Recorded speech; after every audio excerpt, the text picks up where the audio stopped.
डोंबिवलीमध्ये भाजपनं मनसेला मोठा धक्का दिलाय। डोंबिवलीतील मनसेचे 3 माजी नगरसेवक हे भाजपमध्ये जाणार आहेत। रवींद्र चव्हाणांच्या उपस्थितीत हा पक्षप्रवेश होणार आहे। प्रकाश भोईर, सरोज भोईरसह सुदेश चुडनाईक हे भाजपमध्ये प्रवेश घेणार आहेत।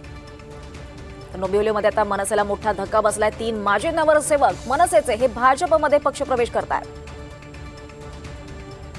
इथे एक दृश्य आपण पाहतोय। डोंबिवलीमध्ये भाजपनं मनसेला मोठा धक्का दिलाय। मनसेचे 3 माजी नगरसेवक हे भाजपमध्ये पक्षप्रवेश करतायत आणि त्यांचा पक्षप्रवेश सोहळा आपण पाहतोय। रवींद्र चव्हाण यांच्या उपस्थितीत हा पक्षप्रवेश सोहळा होतोय। खरं तर देशाचे पंतप्रधान आदरणीय नरेंद्र मोदीजी, महाराष्ट्राचे लोकप्रिय असे मुख्यमंत्री आदरणीय देवेंद्रजी, या दोघांची कार्यपद्धती, महाराष्ट्राचा असणारा एकंदरीत देवेंद्रजींच्या स्वप्नामध्ये असणारा महाराष्ट्र घडवण्यासाठी त्यांचे असणारे प्रयत्न, त्या सर्व गोष्टी लक्षात घेता मोठ्या प्रमाणामध्ये महाराष्ट्रामध्ये पक्षप्रवेश होतो आहे।